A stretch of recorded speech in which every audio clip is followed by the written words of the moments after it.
우리 성경 봉독을 6절까지 해주셨는데 16절까지인데 앞에 일자가 빠졌는가 봐요. 제가 나머지 읽어드릴게요. 7절부터 이르되 우리를 품꾼으로 쓰는 이가 없음이니이다. 이르되 너희도 포도원에 들어가라 하니라. 저물목의 포도원 주인이 청지기에게 이르되 품꾼들을 불러 나중 온 자로부터 시작하여 먼저 온 자까지 삭슬 주라 하니 제11시에 온 자들이 와서 한 데나리온씩을 받거늘 먼저 온 자들이 와서 더 받을 줄 알았더니 그들도 한 데나리온씩 받은지라. 받은 후 집주인을 원망하여 이르되 나중 온 이 사람들은 1시간밖에 일하지 아니하였거늘 그들을 종일 수고하며 더위를 견딘 우리와 같게 하였나이다. 주인이 그 중에 한 사람에게 대답하여 이르되 친구여, 내가 네게 잘못한 것이 없노라. 내가 나와 한 데나리온의 약속을 하지 아니하였느냐? 내 것이나 가지고 가라. 나중 온 이 사람에게 너와 같이 주는 것이 내 뜻이니라. 내 것을 가지고 내 뜻대로 할 것이 아니냐? 내가 선함으로 내가 악하게 보느냐? 이와 같이 나중된 자로서 먼저 되고 먼저 된 자로서 나중되리라. 아멘.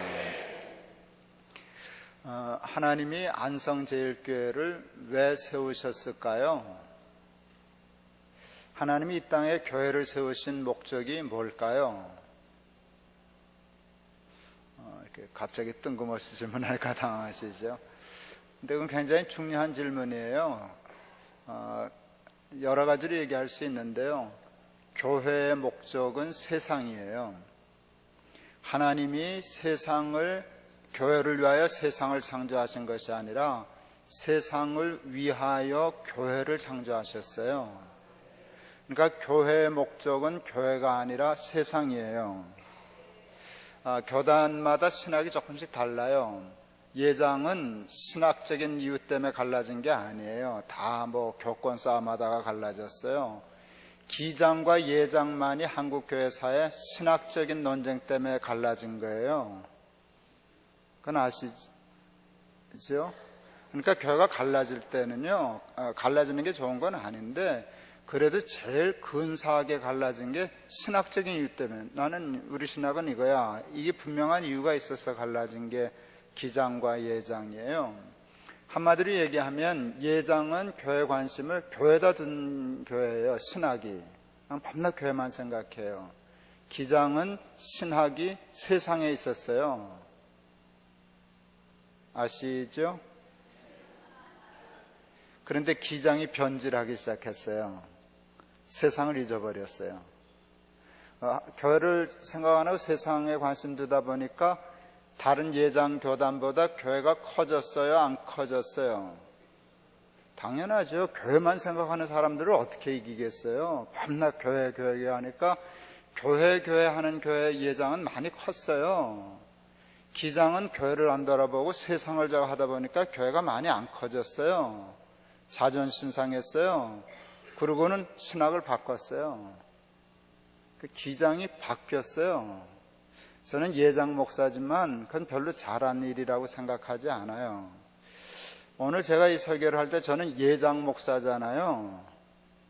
예장 목사가 기장교회 와서 이 설교하는 일이 제가 보기엔 조금 웃겨요. 이게 주객이 전도됐어요. 여러분 교회 목사님이 우리 교단에 와서 이 설교를 하셔야 되는 거예요. 뭔지 알아들으시는지 모르겠네요. 예.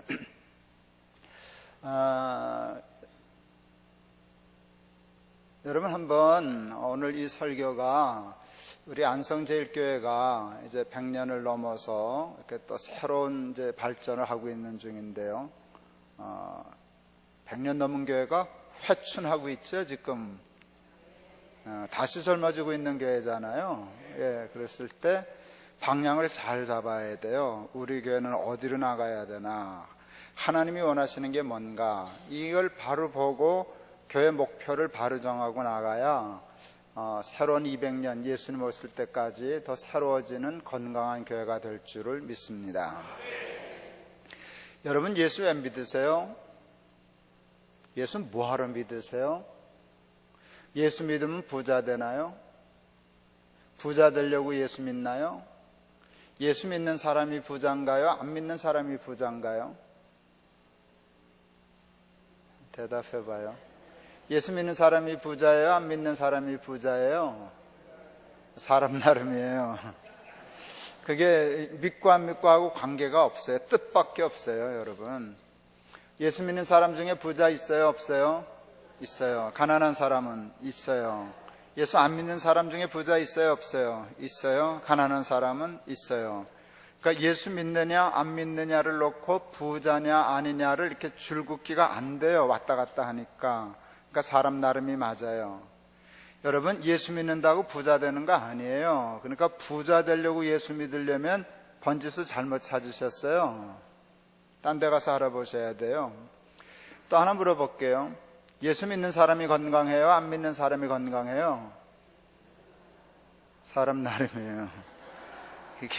그게 뜻밖의 사람 나름이에요. 저는 신유의 은사 믿어요. 암만 그래도 신유의 은사 믿죠. 그러나 믿는 사람 중에도 건강한 사람 있고, 잘 믿는데 병약한 사람 있고, 예수 안 믿는데 건강한 사람도 있고, 병약한 사람도 있고 하는 걸 보면 예수 믿으면 건강해진다는 말도 성립 안 돼요. 그러니까 예수 믿으면 부자 되고, 예수 믿으면 성공하고, 예수 믿으면 형통하고, 예수 믿으면 무슨 병에 걸렸든지 다 낫고, 이런 식으로 가면 이게 조금 위험해지는 거예요. 그건 좀 사기성이 있는 거예요. 사기성이 있는 거예요. 예수는 그것 때문에 믿는 게 아니에요. 예수는요, 단 하나의 이유 때문에 믿는 거예요. 구원, 하나님 나라.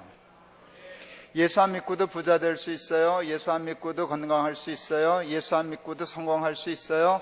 그러나 예수 안 믿고 구원을 얻을 수는 없어요.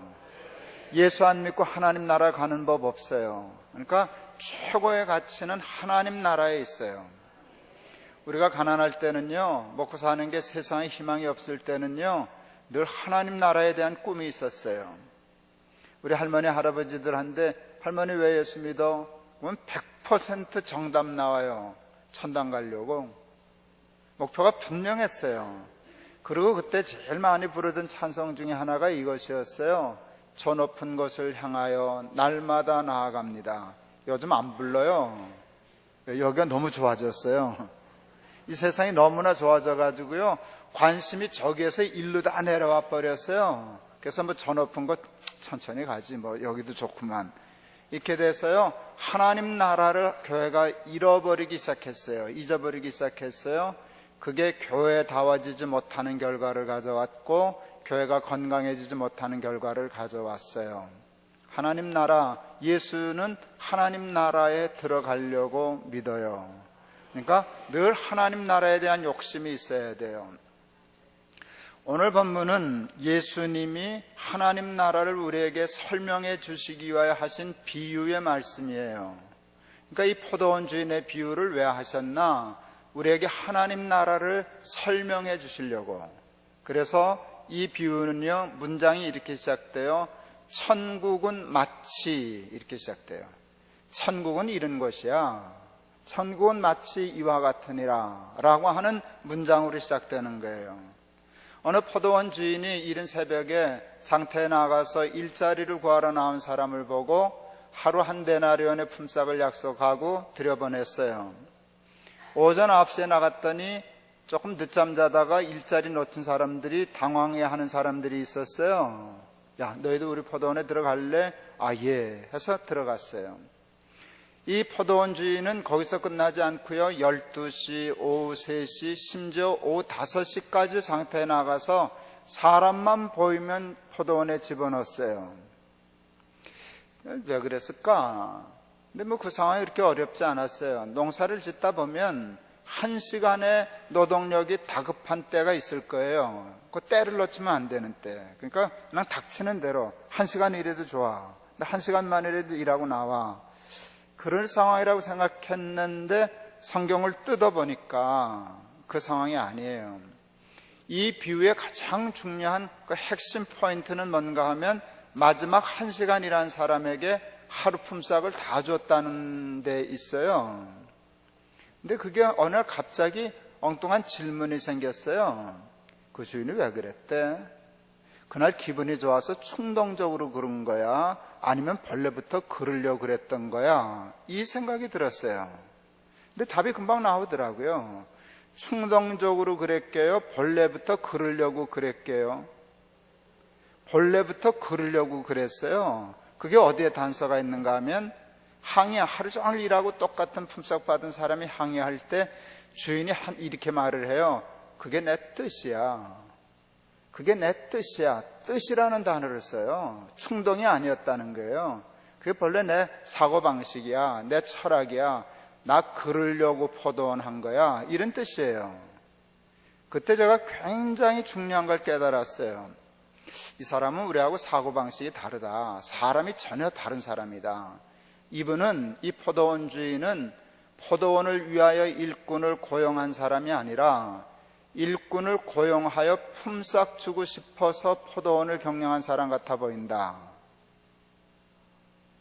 여러분도 그냥 가만 계시네요. 저는 그거 생각하고 벼락을 맞은 줄 알았어요. 어떻게 몸을 감당을 못해. 벼락을 맞은 줄 알았어요. 그리고 내가 무릎을 탁 쳤어요. 맞네. 그러면 하나님 나라네. 난 하나님 나라가 새롭게 전혀 생각지 않았던 방면에서 새롭게 하나님의 나라가 내 마음으로 들어왔어요. 예수님의 말씀이에요. 하나님의 나라는 신령한 부분이 있어요. 근데 여러분, 예수님은 꼭 신령한 것만 신령하다라고 생각 안 하시는 분이에요. 모든 게 다 성스러운 거예요.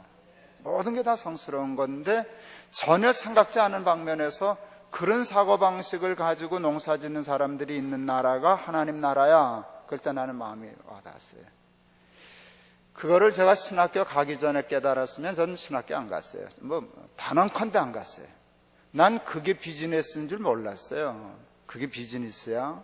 그게 사업하는 거야? 사업이 그런 거야? 난 그러면 사업하러 갔지 목회 안 했어요. 저는 목사가 아무것도 아니라고 생각하지 않아요. 제가 목회한 거 후회하지 않아요. 그런데 나는 비즈니스, 사업, 장사가 그런 건지 몰랐어요.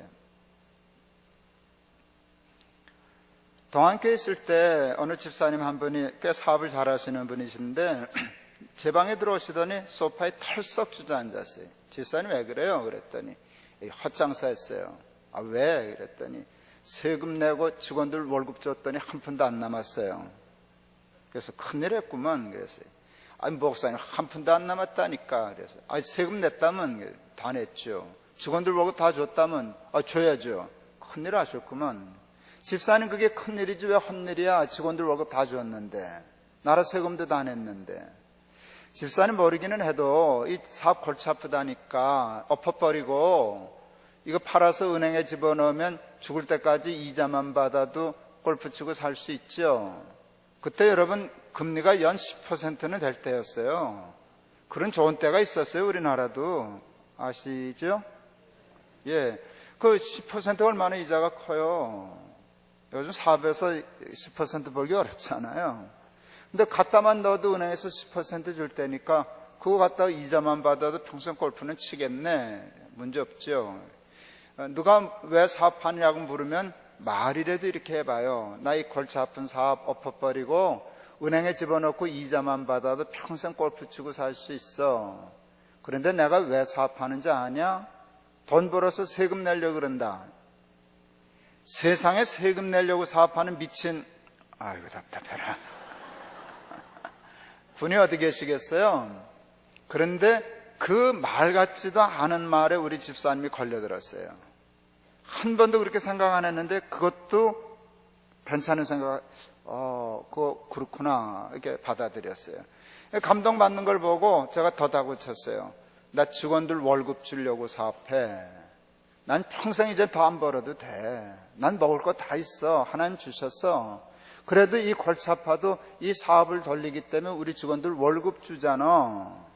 이 말에 완전히 감동받았어요. 어쩔 줄은 몰라 해요. 다그쳤어요. 헛일이야 큰일이야 집사님. 그랬더니 큰일 했네요. 그치? 예. 그러면 감사원금 좀 해야지. 아, 예. 여러분 똑같아요. 상황은 세금 내고 직원들 월급 주고 자기는 한 푼도 못 번 상황이었어요. 털썩 주저앉았는데 생각을 바꾸니까 감사할 일이잖아요. 사회적 기업이라는 말이 한국에 유행하고 있어요. 일반 기업과 사회적 기업을 이렇게 간단히 정리하는데 저는 그 정리가 참 마음에 들어요. 일반 기업은 빵을 팔려고 고용한다. 그러니까 왜 일꾼을 고용해요? 빵 팔아서 돈 벌려고. 잘못된 일이에요? 아니에요. 훌륭한 일이에요. 고용 창출하는 일이니까. 근데 사회적 기업은 근사해요. 더 근사해요. 고용하려고 빵을 판다. 빵 팔고 돈 버는 건 똑같은데 목적이 내가 아니고 월급 주는 데 있어요. 설마 그런 사람이 있겠나 싶지만 예수님이 얘기한 것은 천국은 그런 사람만 살아, 그 뜻이에요.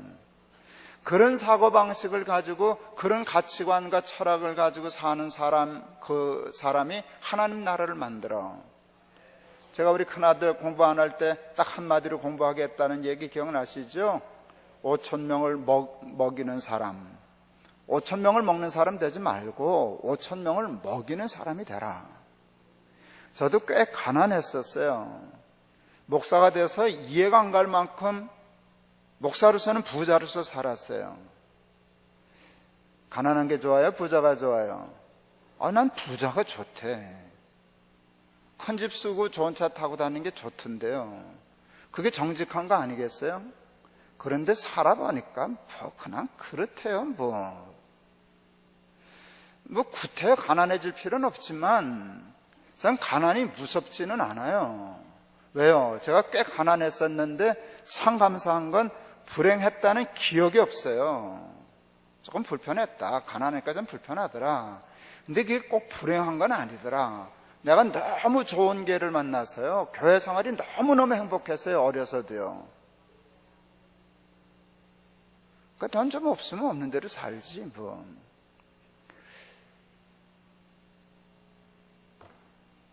저희가 이제 원로제도가 없으니까 몇 년, 재작년인가 아내 한대. 여보, 나 이제 내년에 은퇴하면 교회가 월급 안 줘. 다 알고 있어요. 그래요. 그런데 뭐 연금이 있으니까 괜찮지만 연금은 잘못하면 없어지는 수도 있으니까 사람 일이니까 당신 한 달에 얼마 정도 있으면 생활할 수 있겠어? 그랬더니 뭐 금방 답이 나와요. 계산도 안 하고 150만 원이면 충분히 살지 뭐. 그래서 안심이 됐어요. 이 여자 괜찮다. 150만 원이면 산다니까. 150만 원이면 저도 살거든요. 150만 원이면 살 수 있죠. 그 대신 제니시스는 못하죠. 그거는 그 전철 타고 다니면 되지 뭐. 나 전철 공짜인데. 살 수 있어요. 나도 살 수 있는데 우리 아내가 충분히 살지 뭐 그랬어요. 그래서 안심했어요. 사실은 저 연금이 그거보다 훨씬 많거든요. 그런데 또 생각했어요. 만에 하나를 풀어야 되니까, 대비를 해야 되니까. 그 믿던 연금이 다 뒤틀어져 가지고 연금을 못 받게 된다. 그 생각하니까 150만 원이 이게 만만한 돈이 아니에요. 내가 어디 가서 150만 원을 벌어요? 150만 원 버는 거 참 쉽죠? 아니에요. 돈 버는 거 그렇게 쉬운 거 아니에요. 제가 요즘 장사 탈북자들 위해서 해봐서 알아요. 돈 버는 거 참 힘들어요. 큰 게 목사에서 몰랐지 막상 해보니까 이게 보통 일이 아니에요. 그래서 150만 원을 어떻게 벌 수 있을까? 근데 어느 날 텔레비전을 보니까요, 노인 택배 사업에 대한 다큐가 나오더라고요. 그 노인들 지하철 공짜 이용해가지고 그러니까 좋은 아이템이에요. 그 노인한테도 좋고 그 사장한테도 좋고. 그래서 야 저거 괜찮다 하고 유심히 봤어요. 그리고 내가 궁금해서 자꾸 확인하려고 그랬어요. 얼마나 버나 저 영감들. 그랬더니 평균 한 80만 원을 벌더라고요. 됐다. 우리 둘이 뛰면 160만 원이다. 이게 장난이고요. 그럴 가능성이 거의 없어요. 저는 그렇게 살 가능성이 거의 없어요. 그렇지만 만에 하나 정말 그 상황에 부딪히면 두 번도 생각 안 하고 저는 그걸로 갈 거예요.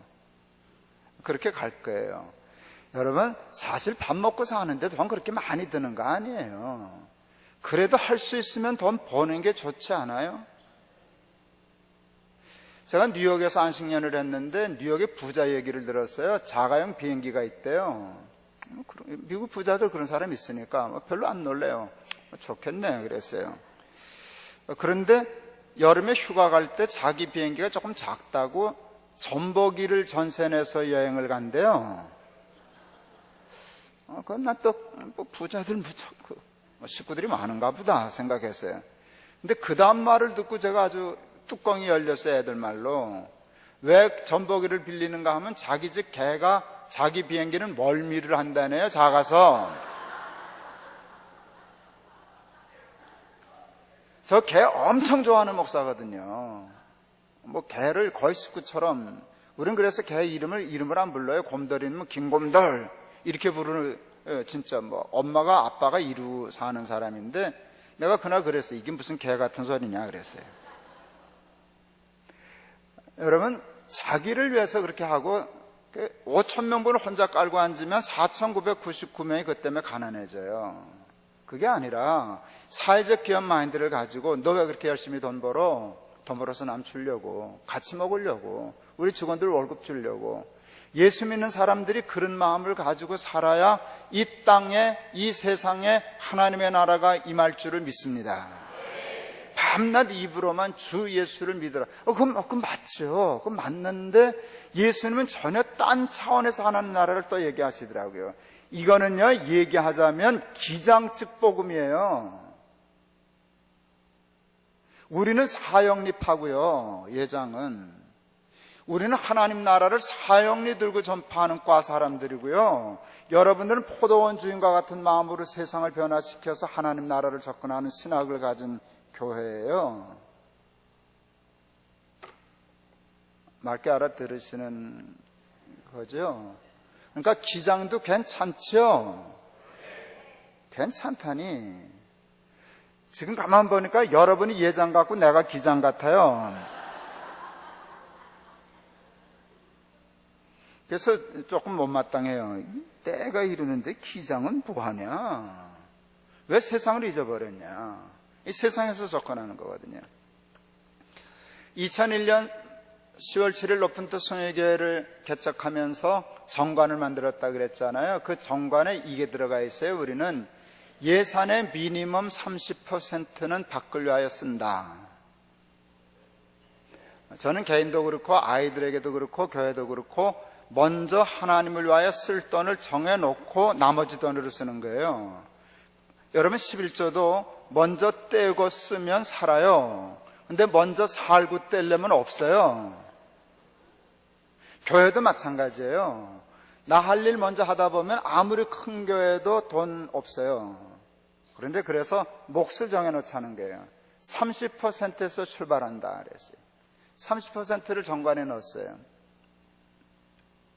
제가 미국에서 그 안식년 할 때 찬양교회라고 꽤 큰 교회인데 집회를 가서 그 얘기를 했더니 되게 좋아하는 거예요. 그 목사님 장로님 교인들이. 우리 교회도 그 제도가 있습니다.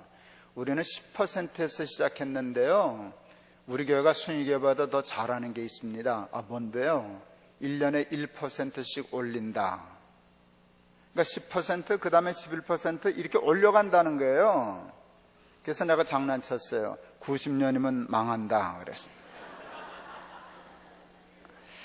제가 청년들 집회하다가 이 얘기를 하다가 갑자기 장난기가 발동해가지고 야, 그거 퍼주다가 망하는 교회 하나 있어도 괜찮겠다. 애들은 참 기발해요. 한 놈이 뒤에 앉았다 그러는 거예요. 목사님 교회 망해보실래요? 그러더라고요. 근데 그게 또 그게 재밌어지는 거예요. 야, 그것도 괜찮은 생각이다. 세고 센 게 교회인데 뭐 숭의교회 하나 문 닫았다고 큰일 날 거 있냐? 숭의교회 문 닫았대. 망했대. 그거 괜찮은 교회 갔더니 왜 없어졌대? 퍼주다가 망했대. 그거 괜찮지 않아요? 제가 이 설교를 했더니 전주에 큰 보험으로 큰 회사 하는 집사님이 계셔요. 그 회사를 갔더니 참 회사 사원이 웃기더라고요. 퍼주다 망하는 회사. 집사님 암만 그래도 교회는 그래도 모르지만 이 망하는 회사에다 누가 돈 갖다 주겠냐고 그랬더니 하여간 그런 분이 있어요. 여러분, 퍼주다가 망하는 교회는 괜찮잖아요. 제가 안성제일교회 망하라 소리는 안 할 테니까 내가 망하면 망했지 뭐 남의 교회 망하라 그 뭐가 있어요. 근데 그 말이 씨가 되더라고요. 망한 건 아닌데 교회는 없어졌잖아요. 우리 순위교회 없어졌어요? 없어요. 도리어 7개 됐죠. 이제 8개 되고 내년은 9개 되네. 이렇게 자꾸 늘어나네요. 근데 순위교회는 없어졌어요. 하여간 30%에서 출발했는데 하나님이 첫 해 결산을 25억 하게 하셨어요. 그러면 30%를 떼면 얼마를 떼야 돼요? 7억 5천만 원을 떼야 했어요. 근데 첫날 말씀드린 것처럼 우리는 남녀 선교회도 없고 재직회도 없고 장로도 없고 그냥 예배만 드리는 교회였다 그랬잖아요. 그래서 할 수 없이 예외적으로 단 하나의 조직을 만들었어요. 그게 이웃사랑회라는 조직이었어요. 7억 5천만 원을 쓰기 위해서 그걸 갖다 뿌려줄 수는 없잖아요. 그래서 이름도 좀 촌스럽게 이웃사랑회를 만들어서 그분들이 그 돈을 가지고 여기도 쓰고 저기도 쓰고 그러기 시작했는데 이웃사랑회가 기가 막힌 일을 찾아왔어요. 우리가 그 명동 쪽에 있는데 그 산 하나 넘어가면 서울역 앞에 쪽방이 있었어요. 여러분 쪽방 아세요? 노숙자들 중에 노숙 안 하고 하루에 6,000원, 7,000원 주고 0.5평, 0.6평짜리 방에서 잠자고 밥 먹고 사는 사람들이 2,000세대가 있었어요.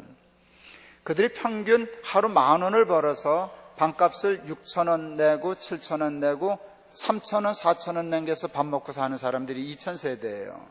우리 이웃사랑팀이 일주일 먹을 밑반찬을 도시락에 만들어서 일주일에 한 번씩 돌려드리는 일을 했어요. 그냥 밥솥 전기 꼽아가지고 밥해서 이거로 밥 드세요.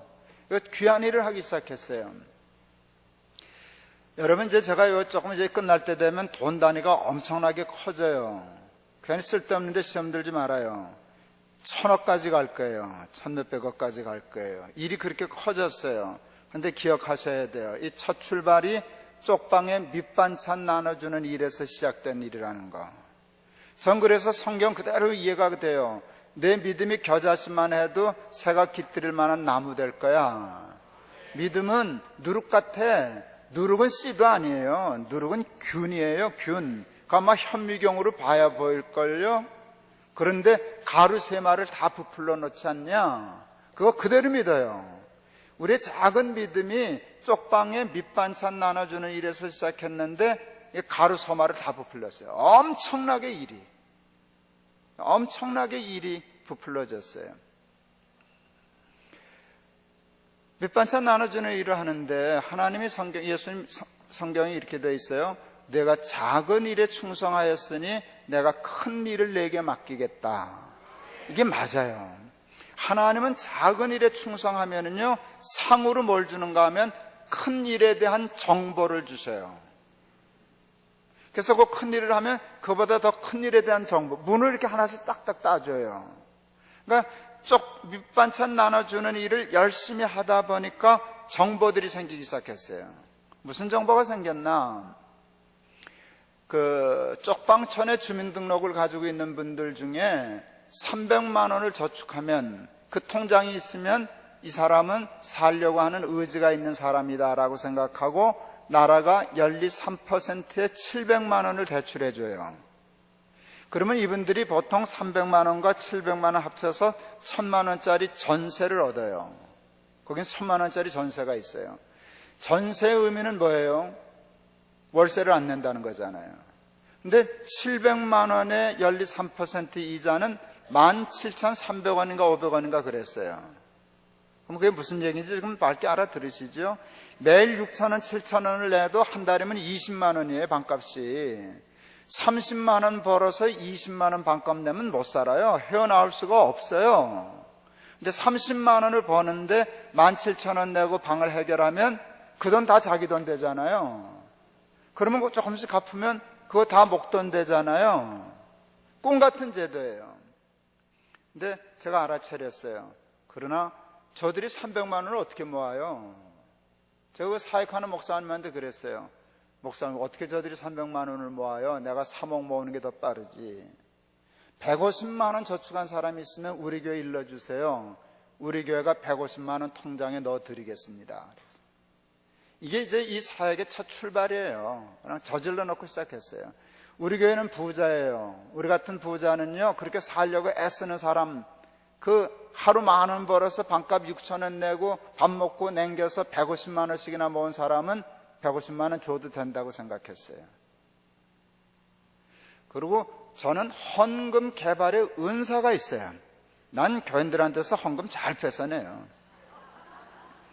약간 뭐 은사급이에요. 은사급이. 이제 제가 그 헌금 이름을 얘기하면 여러분 눈치챘을 거예요. 헌금을 개발했어요. 쪽방 탈출 헌금.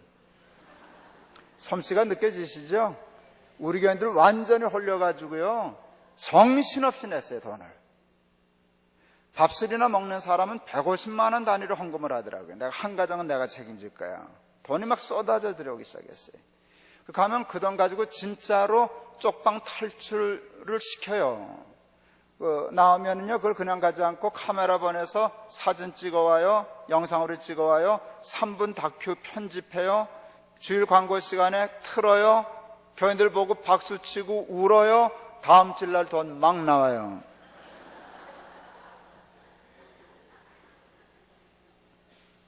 네, 신났어요. 그때 참 신났어요. 그때 우리 청년들이 큰 공을 세웠어요. 우리에겐 청년들이 많은데 이놈들이 시키지 않았는데요, 토요일마다 쪽방에 가서 도배하는 사업을 시작했어요. 그 도배 못하고 살잖아요. 그분들이 그런 정신적인 여유가 없잖아요. 그럼 가서 싹 곰팡이 난 거 다 뜯어버리고 청소해주고 1인당 5,000원씩 내면 5명이 조가 돼가지고 도배지 사가지고 싹 발라주고 오거든요. 그걸 하다 보니까 토요일만 되면은 그게 무슨 잔치집 같아요. 애들이 모여가지고 풀통 들고 여기 와라 저기 가라, 누구는 몇 조 누구는 몇 조 어디 가고, 그 팀장을 우리 막내 아들이 했어요. 애들은 그거 신나잖아요. 그러다 또 눈 맞아서 시집장가도 가고 재밌잖아요. 교회가 재밌잖아요. 예. 그러고 보니까 우리 막내도 그러다가 장가 갔네요. 우리 며느리 거기서 고른 것 같은데 보니까. 예, 그게 교회가 건강한 거잖아요. 그걸 어른들이 보고 있다가 야, 우리도 좀 붙여줘, 우리도 붙여줘. 그래가지고 어른들이 끼기 시작했어요. 그러니까 부부가 어린 아이들 데리고 한 가정에 한 집씩. 재밌잖아요. 그 애들한테도 얼마나 중요한 교육이에요. 교훈이고. 그래서 교회가 신바람이 나기 시작했어요. 그때 제가 알았어요. 우리가 쪽방을 돕는 게 아니라 쪽방이 우리 교회를 돕고 계신다. 예, 이 교회가 바뀌더라고요. 그래서 한참 그러는데 어느 날 또 주일날 갔더니 청년부 놈들이, 우리 로비가 넓은데 로비에서 떡을 팔아요. 이 자식들아, 주일날 이게 뭐 하는 짓이냐 그랬더니 떡 팔아가지고 애들 눈썰 매장 데리고 다니려고 그런다고. 거기 애들이 있어요. 조선 가정. 엄마 아빠가 포기하고 할머니들이 기르는. 근데 그 아이들 싸나와요. 그 학교 가도 글도 못 읽고, 또 방학했다 가면 애가 이렇게 와요. 뭐 애들이 학교 가면, 방학하고 가면 뭐 롯데월드를 갔다 왔느니, 뭐 눈썰 매장을 갔다 왔느니, 이러면 조그만 것들이 이놈의 세상 불사질러 버리고 말 거야. 애들이 그러는 거거든요. 그러니까 가난한 집에 한이 있어요. 상처들이 있어요. 근데 그거 풀어준다고 눈썰 매장 간다고. 오, 너도 기특하다. 아버지가 팔아줄게. 우리 막내가 팀장이니까. 난 장사 잘하거든요, 교회에서. 그날 떡 800만 원에 팔았어요. 신났죠. 뭐 청년들 신났죠. 그거 가지고 애들 뭐 눈썰 매장 데리고 다니고 학습지 넣어서 한글 깨쳐주고 청년들 1:1 과시키고, 여러분 동네를 싹 바꿔버리는 변화가 있어요. 그러니까 쪽방도 좋아지는데 쪽방보다 교회가 훨씬 더 좋아지는 거예요. 교회다워지잖아요. 밤낮 교회밖에 모르던 사람이 쪽방을 통해서 새로운 세상이 열리기 시작한 거예요. 아까 얘기했잖아요. 작은 일에 충성하면 정보를 주신다고. 쪽방 탈출 사업이 한참 재밌는데 하나님이 그러셨어요. 예, 네. 방만 바꿔주면 뭐하냐. 먹고 살 길이 없는데. 그래서 또 헌금을 개발했어요. 미천 나눔 헌금. 300만 원씩 좀 빌려주자. 하다못해 포장마차를 하게. 뭐 비빌 언덕이 있으면 할 거 아니냐. 밤낮 빈병만 주워가지고 어떻게 저들이 저기서 탈출을 하냐.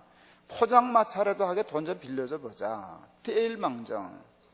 그것도 또 헌금 많이 들어왔어요. 그래서 거기 가서 설명해서 신청받아서 300만 원씩 대출해 줬어요. 예, 뭐 어떤 사람 뭐 한밭집 하겠다는 사람, 구두 닦기 박스 하겠다는 사람, 식당 하겠다는 사람들 다 신청받아가지고 300만 원씩 빌려줬어요. 우리 담당 부목사는 매일 그 가게를 돌아다니면서 5천 원씩 걷어왔어요. 어느 날 주둥이가 대빨 나와가지고 목사님 왜? 나는 일수쟁이에요. 근데 그 사람 망했어요. 그분들이 일 잘 할 줄 몰라요. 돈 못 버는 은사가 있다네 속으로 생각했어요. 어떻게 일을 저렇게 하냐. 쫄딱 망했어요. 한 8천만 원 순식간에 날렸어요. 근데 여러분, 하나님의 일을 하면 다 성공하죠. 그러면 누가 안 하겠어요. 선을 행하다가 낙심하지 말지니 피곤치 아니하면 때가 이름에 거두리라. 그건 뭐예요? 하나님의 일을 해도 실패하고 절망할 일이 많다는 소리 아니에요. 절망할 일에 절망 안 하면 되는 거지 뭐. 포기 안 하면 되는 거 아니에요. 포기 안 하면 8천만 원이 수업료예요. 포기하면 실패해요. 포기 안 해요. 우리 사업하다가 실패할 때도 있고 다음에 더 잘하면 되지. 그래서 8천만 원 날리고 또 도전했어요. 왜 실패했나? 그 분석해요. 어떻게 하면 성공할 수 있을까? 새로운 방법을 찾아요. 그런데 하나님이 두 번째 지혜를 주셨어요. 1인당 300만 원씩 주지 않고 500만 원씩으로 올렸어요. 도리어 떼우고도 500만 원씩 하고 그 다음에 지혜가 1인당 각기 주지 않고 12명 두 그룹을 묶어서 12명당 6천만 원씩 집단 대출을 해줬어요. 그리고 한 팀은 김밥 천국을 운영하게 했고 또 한 팀은 6인승 마이크로밴 2대를 사서 이동 세차 기계를 달아주고 돌아다니면서 세차하는 사업을 하게 했어요. 그때 우리 교인이 한 3,000명 출석했어요. 타락한 목사가 교인 3,000명을 내수 시장으로 이해하기 시작했어요.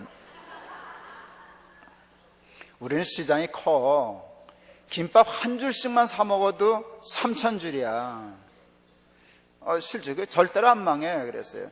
정말 그대로 했어요. 우리는 식당 주일날 운영 안 했어요. 교회 식당 운영 안 했어요. 다 김밥 천국 보내는 거예요. 뭐 교사도 다 김밥 천국 가는 거예요. 그러니까 주일날 우리 교인들 김밥 먹는 것만으로도 인건비 해결할 수 있었어요. 예, 3년 만에 김밥 천국이 3억 원 벌었어요. 이분들은 놀라지도 않네요.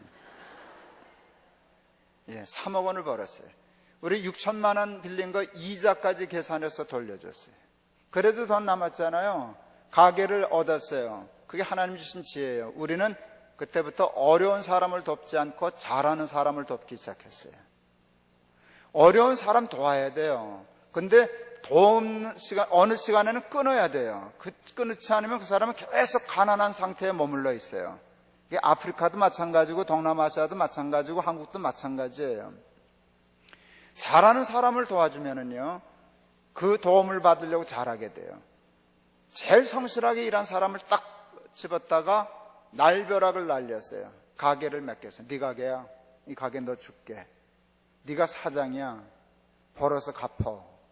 그냥 준 건 아니에요. 벌어서 갚으라고 줬어요. 그래도 하다 망하면, 도망가면 끝이에요. 그럼 못 잡으러 다녀요.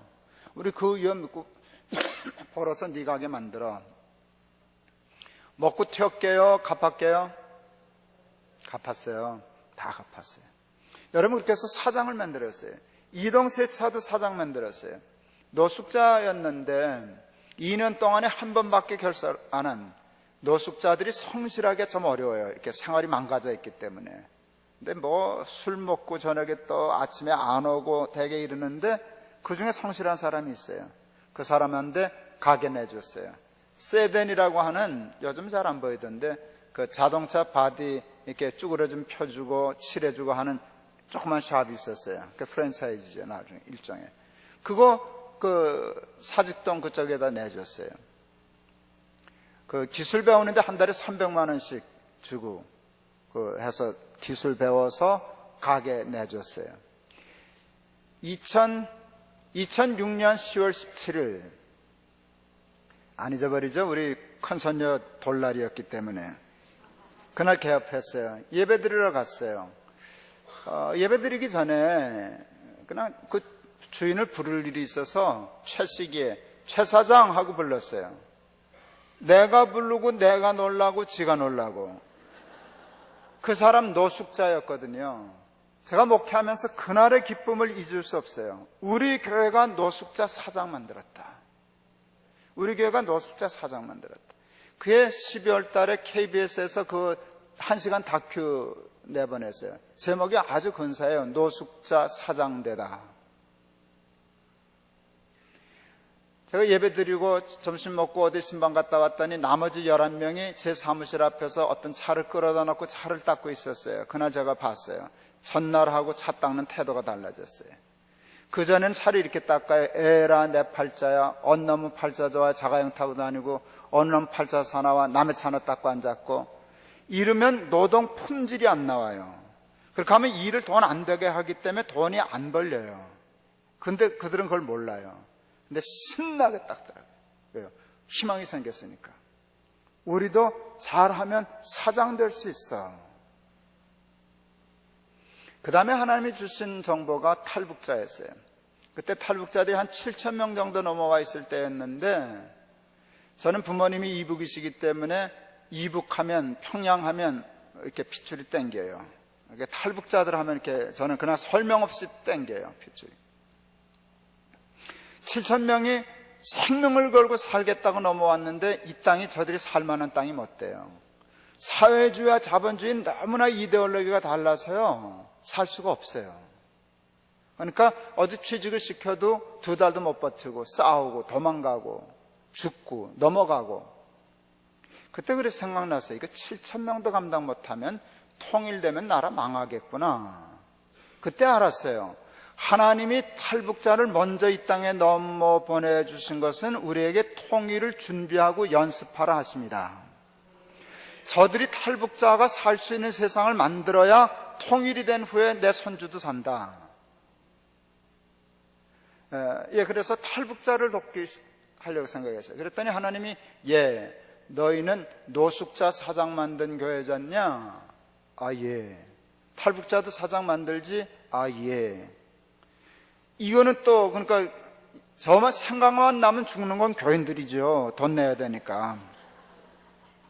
근데 이게 돈이 한두 푼 들어갈 일이 아니더라고요. 7,000명 탈북자들 밥 먹이는 일이 그게 사업을 하던 사람도 힘든데 목사가 그래서 무슨 헌금이 제일 많은가? 교회는요, 교인들은 건축할 때 헌금을 제일 많이 내요. 여러분도 그랬죠? 그래서 당회에다가 건축헌금 하자고 제안했어요.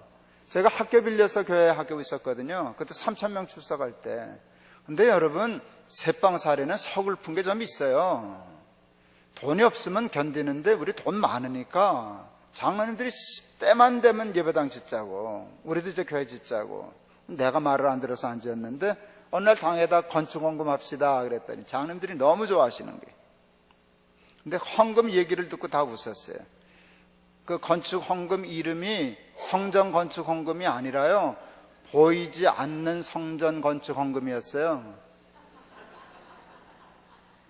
그 장로님들이 그러면 그렇지 우리 목사님. 그랬어요. 교인들도 다 웃었어요. 다 알았어요. 돈은 내라 소리다, 예배당은 안 짓겠다 소리다, 어디 쓰시겠다는 소리다. 근데 제 설명이 맞아요. 그게 성서적으로 맞아요. 우리는 보통 성전 그러지만 이거는 예배당이에요. 엄밀히 얘기하면 예배당이에요. 예수님이 얘기하신 성전은 여기에 있어요. 여기에 있는 거예요. 보이지 않는 거예요. 하나님이 기뻐하시는 일을 하는 게 성전 짓는 거라고. 우리 그냥 새빵살이 하자. 우리 새빵살이 하자. 우리 헌금해가지고 탈북자부터 도와보자. 제가 비즈니스 하는 분들에게서 목회적인 아이디어를 많이 얻어요. 간단해요. 여러분, 사업하는 사람들은 집 팔아서 사업자금을 먼저 만들어요? 사업자금 잘라서 집부터 줘요? 대답해요. 예, 사업하라고 돈 빌려줬더니 사업 안 하고 집부터 지면 다음에 또 빌려주겠어요? 안 빌려? 난 안 빌려줘. 사기꾼이야. 저거. 사업한 데서 빌려줬더니 집부터 짓고 앉아서 저 정신 갖고 사업하겠어? 합니다. 여러분, 목회도 마찬가지 아니에요? 교회가 예배당이 있어야지. 그런데 예배당이 제일 먼저 중요한 사업은 아니잖아요. 그래요, 안 그래요? 그러니까 나는 사업하듯이 목회한 거예요. 난 고추고도 예배당 안 짓는다 소리는 안 해요. 짓든 지어야지. 그런데 사업하는 사람들은 집 안 짓죠? 왜 안 지어요? 벌어서 짓죠. 근데 순서가 나중이에요. 사업이 먼저고 집은 나중이에요. 더 큰 집을 지을 망정. 근데 집부터 짓는 사람은 사업가 아니에요. 한국 교회는요, 집 짓는데 정신 다 나가가지고요, 사업 자금이 없어요. 선교라고 하는 게 선교가 아니라 소꿉장난이에요. 집은 죽기 살기로 지어놓고요, 선교는 소꿉장난 한다고요. 지갑에서 회비 꺼내가지고. 그러니까 하나님의 나라가 왕성하게 갈 수가 없어요. 그러니까 우리는 보이지 않는 것부터 짓자. 그러니까 우리 교인들이 200억 헌금해 줬어요. 200억은 쓸만하던데요. 우리가 작은 교회는 아니지만 우리가 초대형 교회는 아니잖아요. 근데 예배당 짓는 거 한번 이렇게 뒤로 물리니까 초대형 교회가 선교하는 데 쓸 만큼 돈을 쓸 수 있게 됐어요. 예, 그래서 세운 게 열매 나눔 재단, 탈북자들, 아주 본격적으로 탈북자 한번 도전해보자고 200억 들고 덤벼들기 시작했어요.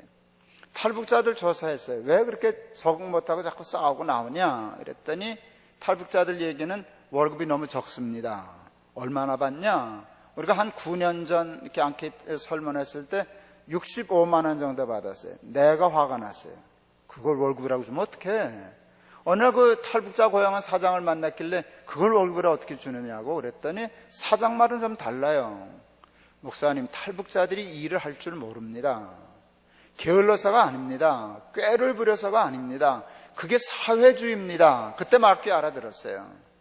사회주의는요, 해봤자 자기 꽤 안 되니까 열심히 한다는 DNA가 없어져 버렸어요. 이게 사회주의. 그러니까 사회주의가 다른 건 몰라도요, 경제적으로 절대로 성공할 수가 없는 주의예요. 성취 동기가 없잖아요. 열심히 하면 뭐 내게 된다든지 이래야 이게 할 텐데, 우리 탈북자들 나중에 보니까 집단 농장에 있던 분들 얘기 들었어요. 봄철 되면 옥수수 콩 한 자리씩 준대 심으라고. 그럼 딱 줄 맞춰서 다 심는데요, 땡볕 때. 깜깜해지면 나가서 뽑아온대요. 왜? 심은 건 나라 거고 뽑은 건 지 거니까. 그렇게 일을 해버릇하니까 죽기 살기로 열심히 일한다는 정신이 없어요. 우리 공장 세워가지고 했더니 어떤 우리 종업원 하나가 아주머니가 얘기한 게 신문에 났어요. 타이틀 기사로. 그게 뭔지 아세요? 남한 공장은 전기도 안 나가요. 아니, 미치겠는 거야. 이게 전기가 안 나가니까. 그렇게 일을 해본 적이 없거든요. 북한에서는. 남한은 1년에 전기 몇 번 나가요? 한 번도 안 나가요. 나가면 큰일 나요. 북한은 몇 번 나가게 해요? 아니요. 북한은 어쩌다 들어오는 나라예요. 매일 나가는 것은 당연한 일이고 나가는 시간이 더 많아요. 들어오는 시간보다. 그리고 전기 들어와 봐요. 뭐예요? 산업이 다 무너졌는데 그냥 왔다 갔다 하는 것뿐이지. 여러분, 그게 몸에 뱄는데 이건 50분 동안 일하고 딱 10분 쉬는 일이 몸이 감당 못하는 거예요. 그러니까 남한 공장은 전기도 안 나가요. 그래서 얼마나 웃었는지 몰라요. 그러니까 여러분, 한 달에 그래서 우리가 물었어요. 얼마 받고 싶으냐 그랬더니 그때 100만 원 받고 싶다 그래서 한 10년 전에. 100만 원도 큰 돈은 아니지만, 근데 여러분, 공장에서 100만 원 월급을 주려면 그 사람이 한 300만 원을 회사료에 벌어줘야만 100만 원 월급을 줄 수 있는 거예요. 그런데 100만 원 못 버는 사람한테 100만 원 주면 공장 망하거든요. 그러니까 자본주의에서는 그 공장 있을 수가 없어요. 그래서 그냥 하나님께 기도했어요. 하나님, 우리 교회가, 우리 재단이 100만 원 월급 주는 공장 세우게 해주세요. 그리고 진짜 세웠어요. 2008년 5월 메자닌 아이팩이라고 하는 박스 공장 세웠어요. 탈북자 23명 고용했어요. 한 달에 124만 원 주기로 약속하고 주 5일 근무. 장로들이 기가 막혀서 말도 못했어요. 사업의 사자도 모르는 목사가 박스의 박자도 모르는 남한 노동자도 아닌 북한 노동자 데리고 124만 원 주 5일 근무. 지금도 박스 공장 주 5일 근무는 아마 우리 공장밖에 없을걸요. 여러분, 그렇게 하면 공장 성공 확률 몇 %입니까? 계산하고 계시는 거예요? 0%죠. 그래서 장로님들이 그랬어요. 우리 목사님 뜻은 좋은데 세상을 어떻게 저렇게 모를 수가 있냐. 저게 된다고 저지르는 일이냐. 100% 안 되는 일인데. 내가 어느 날 그 얘기 듣고 설교 시간에 그랬어요. 나도 안다고. 그거 안 된다는 걸 모를 사람이 어딨냐고. 아무리 내가 철없는 목사라기로서니 나도 안다고. 그랬더니 교인들이 당황하대요. 몰라서 그러면 용서라도 해줄 건데 어떻게 알면서 저걸 빤히 알면서 저렇게 한두 푼도 아니고 교인들 헌금을 저렇게 저지를 수가 있냐. 그때 기가 막힌 말 제가 해봤어요. 할 수 있느냐 없느냐 생각 안 했습니다. 해야 할 일인가 아닌가만 생각했습니다. 할 수 없어도 해야 할 일은 해야 하는 겁니다. 해야 할 일을 하다가 망한 건 떳떳한 겁니다. 할 수 없다고 해야 할 일을 안 하면 망하기 전에 망한 교회입니다. 해야 할 일을 하지 않는 교회가 있으면 뭐합니까? 그건 망하기 전에 망한 교회지. 차라리 하다가 망하는 게 훨씬 교회답지 않습니까? 그리고 여러분 믿음 좋으네요. 그리고 제가 이렇게 얘기했어요. 하나님은 뒀다 어디 쓸 거냐 그랬어요. 하나님이 너무 좋아하시던데요. 내 말이 그 말이다 그러셨어요. 저것들 믿습니다. 스바름만 되게 하지 하나도 안 믿어 그랬어요. 지가 할 수 있으면 해. 지가 할 수 없으면 안 해. 나는 아무런 상관이 없다는 거예요. 전능하사 천지를 만드시는 하나님 아버지를 내가 믿사 하나도 안 믿는다 그러시더라고요. 저것들이 여러분이지 뭐 딴 사람인 줄 아세요? 예, 하나도 안 믿어 그러시더라고요. 그날 설교 제목 근사하게 뽑았어요. 미션 임파서블. 그리고 밀어붙였어요. 전 밀어붙이는 거 잘하니까. 흑자날게요, 적자날게요? 흑자날게요, 적자날게요? 적자났죠. 조금 날게요, 많이 날게요? 많이 났죠. 순식간에 자본 잠식하더라고요. 근데 그럴 줄 알았어요. 그런데 문제는 망하는 건 좋은데 끝을 낼 수가 없는 거예요. 망하면 끝을 내면 되잖아요. 거기서 끝내면 되잖아요. 근데 시작한 걸 어떻게 끝을 내요? 근데 망할 줄 알았는데요. 힘들대요. 힘들대요. 잠 못 자죠. 밥 못 먹죠. 애가 타죠. 내가 나한테 짜증을 부렸어요. 넌 왜 밤낮 그러냐? 전 밤낮 그러거든요. 지금도 그러고 있거든요. 그랬더니 내가 나한테 대꾸를 하더라고요. 재밌지 않냐? 재밌지 않냐? 저는 애가 타야 사는 것 같아요. 편안하면 사는 것 같지 않아요. 애가 타면 그래도 뭐 매달리고 기도하고 안타까워서 그러다 보면 되지 않냐? 그리고 탈북자 밥 먹지 않냐? 재밌지 않냐? 그랬어요. 그때 이 찬송가가 마음에 와닿았어요. 씨를 뿌릴 때 나지 아니할까 슬퍼하며 심히 애탈처럼. 심히 애가 탔거든. 그런데 그 다음 가사가 기가 막혀요. 나중 예수께서 칭찬하시리니 기쁨으로 단을 거두리로다. 이건 하나님의 예언 같았어요. 약속 같았어요. 마누라 깰까봐 소리도 못 내고 속으로 거두리로다 거두리로다 기쁨으로 단을 거두리로다. 많이 울면서 찬송 밤새도록 많이 불렀네요. 놀라운 일이 일어났어요. 말씀대로 됐어요. 순식간에 까먹고 순식간에 흑자냈어요. 2008년 5월 달에 문 열고 몇 달 만에 다 까먹고 그해 10월 달에 첫 흑자내셨어요. 얼마 냈느냐고는 묻지 마세요. 아무런 의미 없는 숫자예요. 그리고 솔직한 고백은 고달만 반짝 어쩌다 실수로 흑자내고 또 그냥 몇 년 적자 갔었어요. 그러니까 다 까먹었죠. 그런데요, 그 실수로 한 번 흑자낸 게 희망을 가져다 줘서 불가능한 건 아니구나. 이게 잘하면 될 수 있는 거구나. 우리도 희망을 가졌고 중요한 건 탈북자들이 희망을 가졌어요. 130개 언론이 떠들었어요. 흑자냈다고. 탈북자 사회적 기업 흑자냈다고. 난리가 났어요. 정부가 3억 5천 들고 쫓아왔어요. 우리가 돈 달랄 땐 안 줬어요, 이 나라가. 그러니까 사회적 기업 인증을 받으면 124만 원 중에 지금은 5년까지도 해준다는데 그때 2년 동안 그 인큐베이팅 한다고 한 달에 7, 80만 원씩 월급 보조해주는 제도. 그러면 이제 좀 뻗어나가거든요. 말로는 다 해줄 것 같더니 마지막 심사에서 우리 잘랐어요. 우리 실적 없다고. 사무총장이 저한테 목사님 우리 떨어졌습니다. 낙심천만해서 메일을 보냈어요. 제가 안식년 할 때인데. 제가 메일 보냈어요. 하나님이 나라 돈으로 시작하기를 원치 않으시는가 보다. 걱정하지 말아라. 내가 앵벌이를 해서라도 벌어다 줄 테니까 너는 일만 해. 돈은 이사장이 책임지는 거지. 너는 일할 공리나 해.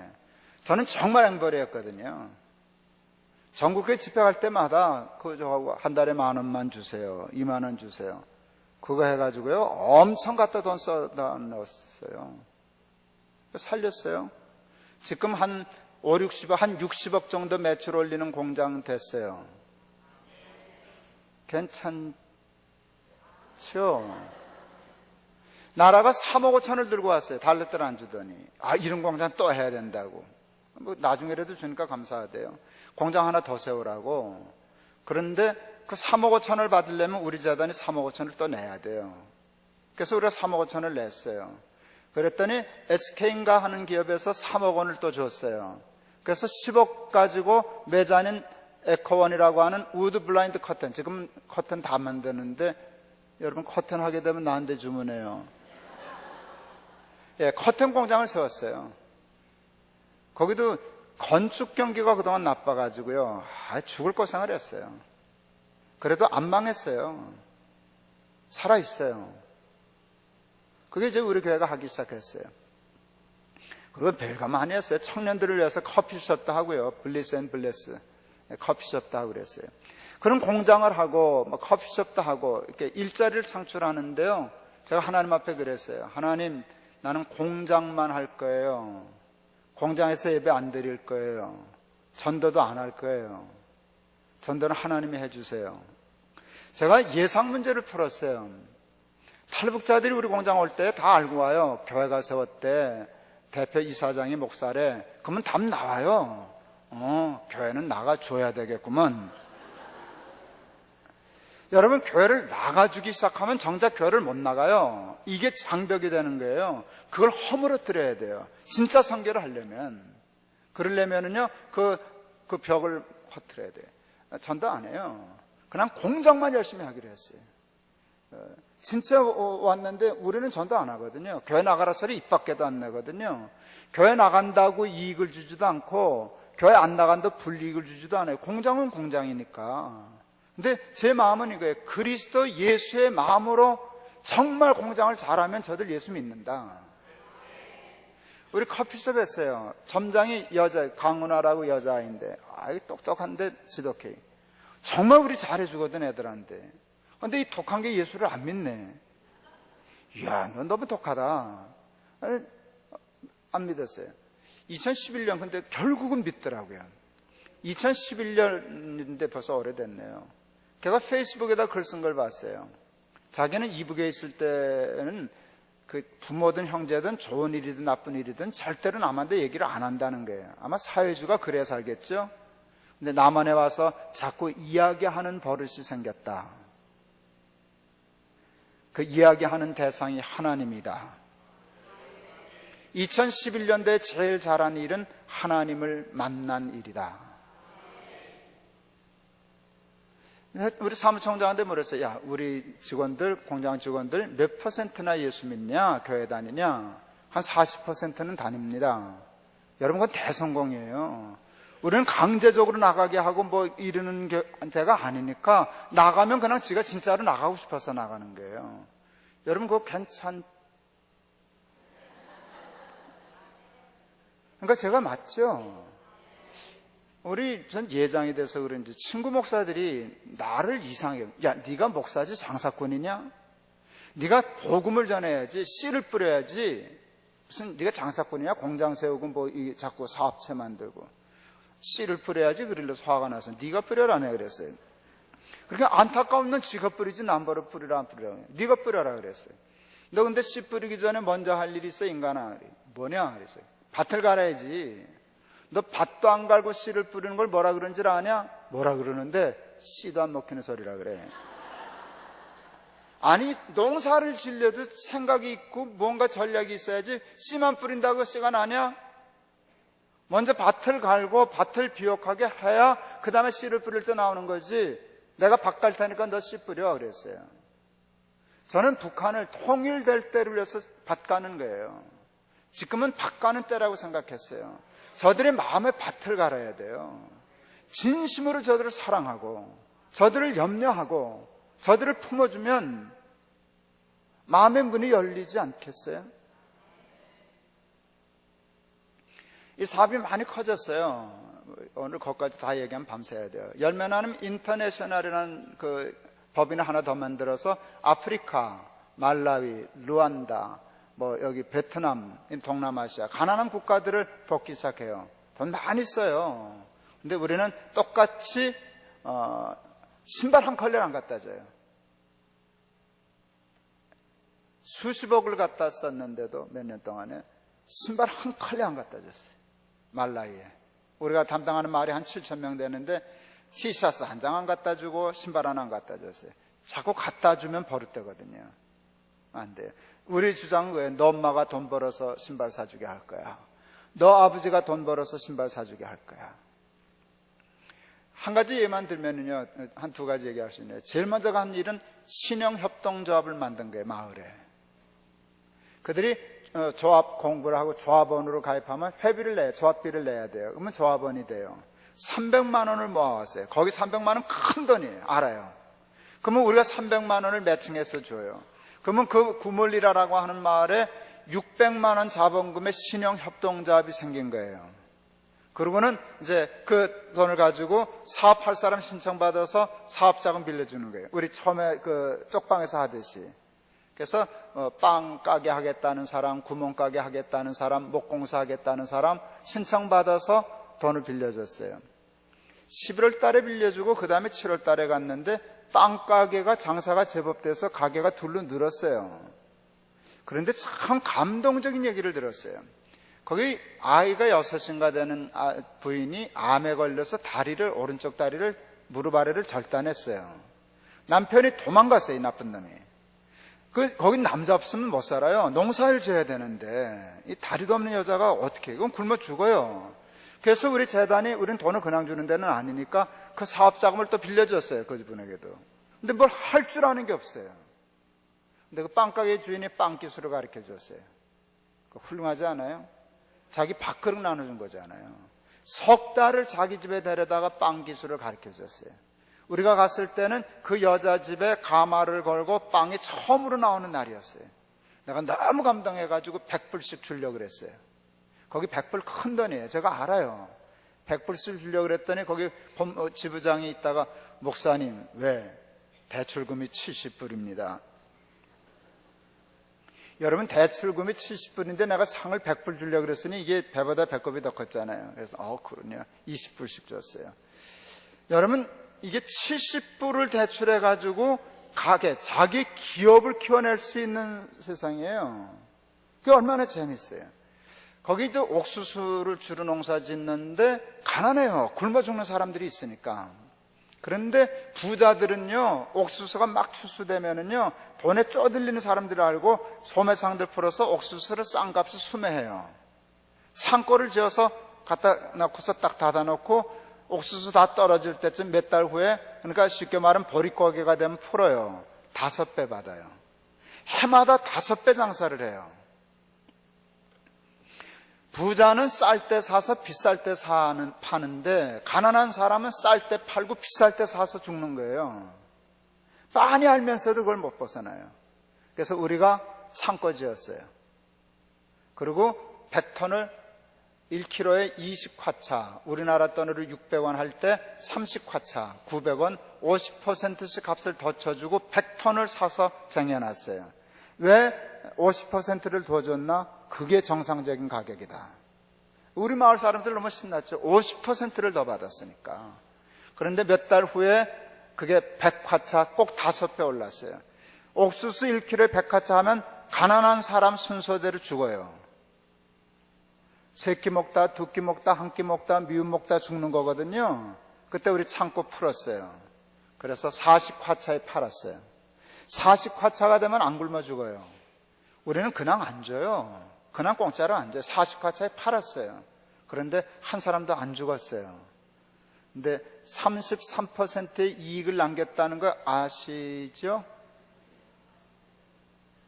우리는 거기 가서 장사를 한다니까요. 남 500% 이적할 때 우리는 33% 이익을 나고 하면 마을을 살려요. 그 판돈 가지고 다음에 100톤 사는 돈은 내가 또 모을 필요가 없잖아요. 돌아가는 거잖아요. 비즈니스는 돈을 죽이는 게 아니고 살려서 돌리는 거잖아요. 이익을 남겼기 때문에 그 이익으로 매달 5만 원에서 7만 원 정도 월급 줄 수 있는 직원을 한 60명 고용할 수 있게 돼요. 그럼 마을이 사는 거예요. 거기도 전도 안 해요. 우리가 가면요 마을 꼬마들이 다 쫓아나와요. 우리 차만 가면 꼬레야 꼬레야 그래요. 그 지부장이 그러더라고요. 쟤네들은요 일본 사람도 꼬레하고요, 중국 사람도 꼬레하고요, 얼굴 누런 건 다 꼬레야예요. 여러분, 한국에 대해서 고맙다는 거예요. 한국 사람이 우리 살려줬다 고맙다는 거예요. 애들이 마을 잔치에서 노래를 부르는데 이제 우리는 굶지 않는다. 우리 다 울었어요. 그러면서 꼬레야 꼬레야 그러는 거예요. 그들이 알잖아요. 우리가 교회라는 거, 내가 목사라는 거. 그렇게 하면 선교 되지 않을까요?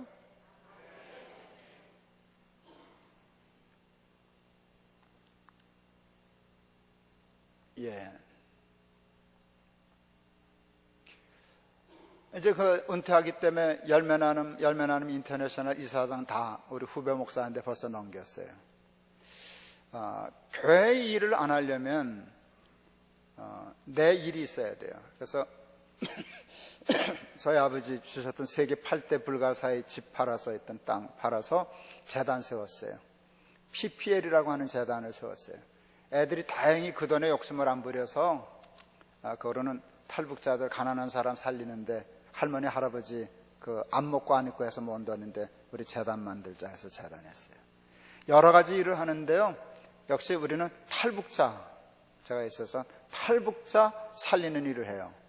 박스 공장을 해봤더니 박스 공장처럼 큰 걸 하지 말고 조그만 사업체를 해서 소사장을 여러 만들어야 되겠다.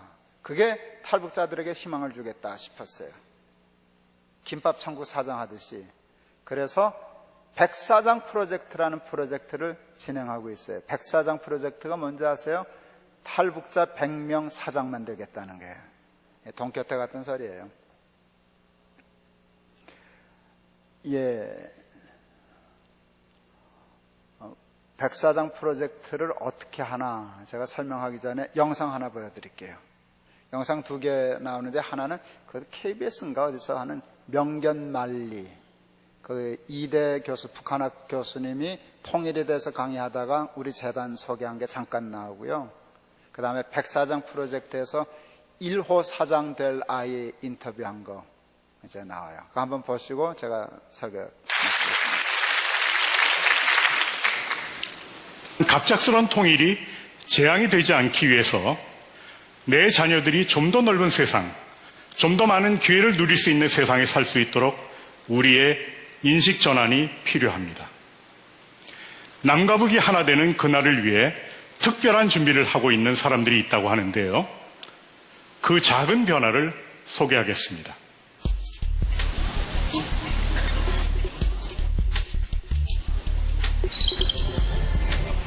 손님맞이 준비가 한창인 송아람 씨. 6년 전 한국에 온 그녀는 요즘 하루하루가 즐겁다고 한다. 이곳에서 2명의 탈북민들과 함께 창업을 위한 교육을 받고 있다. 올 11월에 일본식 라면 가게를 오픈할 계획이다. 한때 아람 씨는 제대로 된 일자리를 찾지 못해 무기력한 삶을 살았다. 하지만 이제 라면집 사장이란 새로운 꿈을 만들어가고 있다. 가게가 좀 비록 크지는 않아도 제가 성의를 다해서 손님들이 너무 맛있어서 자주 찾아와서 행복하게 먹어주는 제가 만든 요리를 그런 가게를 만들고 싶어요. 탈북민들이 이렇게 새로운 도전을 하게 된 건 국내 한 복지재단의 백사장 만들기 프로젝트 덕분이다. 100명의 탈북민 사장을 만들자는 것이 백사장 프로젝트다. 탈북민의 성공 모델을 만들기 위해서다. 최종 선발된 이성진 씨는 6개월간 집중 훈련을 받았다. 요리만 잘해서 사장이 되는 게 아닌 걸 알게 됐고요. 요리뿐만 아니라 사장이 되려면은 여러 가지 방면에서 이렇게 CS 교육이라든가 뭐 마케팅 부분이라든가 부족한 부분들을 좀 배울 수 있는 계기여서 좋았던 것 같습니다. 백사장 프로젝트는 현대자동차그룹이 탈북민 정착을 돕기 위해 비용을 부담하고 PPL 재단이 운영을 맡고 있다. 저는 처음부터 근황 주는 일은 안 했어요. 근황 주는 일은 안 했고 일하면 주고 네가 스스로 벌어 먹고 사는 건 도와줄 수 있어. 사실은 구제하는 돈보다 10배, 20배 더 들어가요. 탈북민들의 자립을 구원해온 김동호 이사장은 먼저 온 미래인 이들을 성공적으로 정착시키는 것이 통일을 앞당기는 일이라고 말한다. 밥은 안 굶지만 북한보다 더 힘든 거란 말이죠. 그럴 때 그건 통일될 때도 똑같이 일어나는 거거든요. 통일은 대박이라고 그러지만 잘못되면 망하는 거거든요. 근데 이걸 잘 성공시켜야 대박이 되는 거거든요. 그래서 그 연습을 하는 거다. 그래서 탈북민이 살아야 내 손주들도 산다.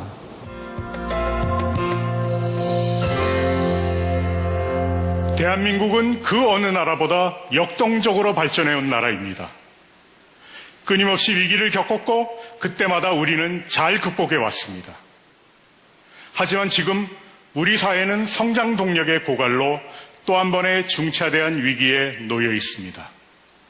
대한민국이 다시 도약하느냐 현실에 안주하느냐는 이제 통일에 달려 있습니다.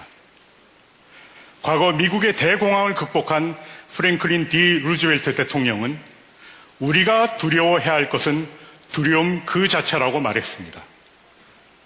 대한민국이 남북으로 분단된 지 올해로 71년째입니다. 그동안 우리가 분단이라는 타성에 젖어 통일 그 자체를 두려워하고 있는 것은 아닐까요? 3만 명의 탈북민들이 차별 없이 생활하고 스스로의 힘으로 미래를 꿈꿀 수 있을 때 대한민국에 또 한 번의 신화가 탄생할 것입니다.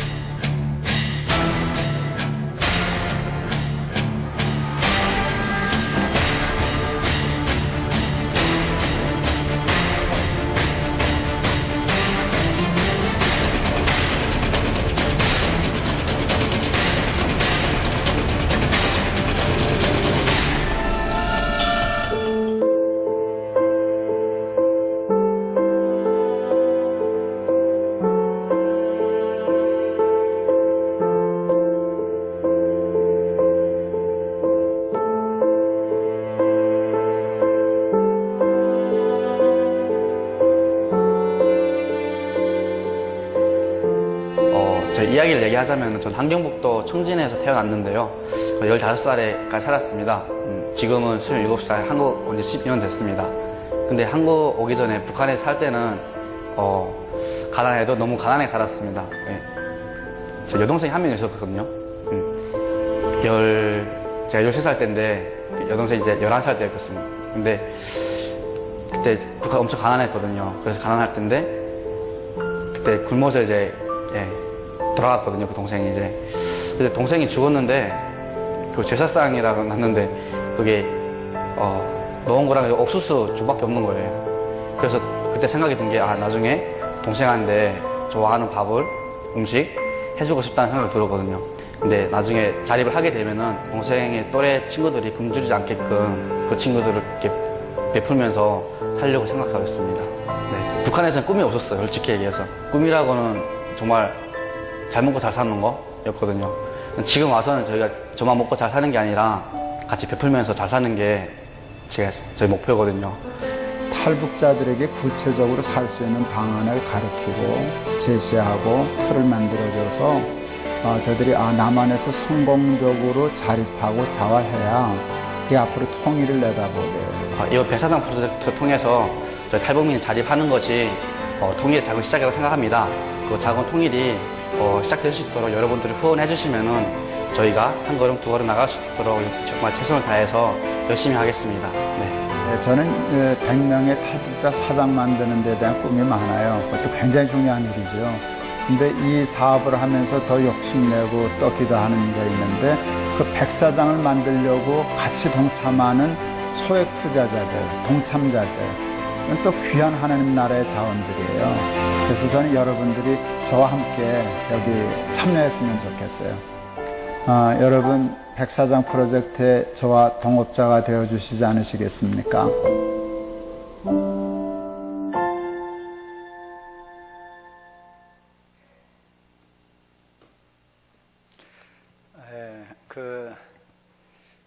제가 눈여겨보는 거는요, 그 프랜차이즈로 성공한 가게들을 이렇게 늘 봤어요. 탈북자를 위해서 좋은 프랜차이즈 사업을 할 수 있을까? 그렇게 하면 하나의 성공 모델이 되면 그거를 100개 만들어주면 쉽지 않을까 이렇게 생각했어요. 프랜차이즈는 사실은 본사가 돈을 버는 구조예요. 그리고 본사는요, 자기 성공 모델만 만들어 놓으면 그 다음에는 가게 하겠다는 사람이 자기 돈 갖고 와서 하잖아요. 근데 우리가 하는 프랜차이즈는 탈북자 돈 없어요. 그러니까 본사도 우리가 만들고 그 아이들 100개 가게도 우리가 돈 내줘서 가게 하게 하고 돈키호테 같은 말도 안 되는 소리지만 벌어서 갚아라라고 하는 거거든요. 안 갚으면 할 수 없지 뭐. 그걸 죽여 살려요. 그걸 감옥에 가도 어째요. 그게 백사장 프로젝트예요.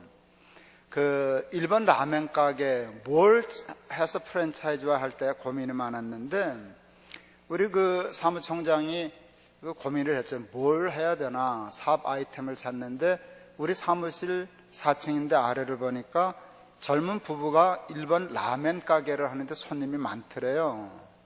카운터를 찍었어요. 몇 명이나 들어가나. 저거 장사된다. 그래서 매일 가서 어디서 라면을 먹으면서 레시피 가르쳐 달라고. 그걸 가르쳐 주나? 돈 준다고. 얼마 주면 가르쳐 줄 거냐? 그래서 1,000만 원 내라 그래서 2,000만 원 줬어요.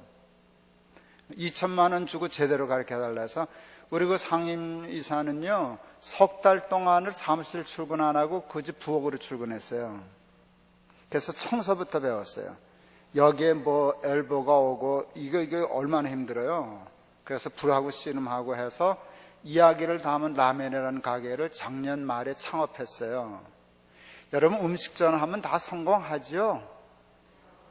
10개 하면 몇 개쯤 성공할까요? 2개 많아요.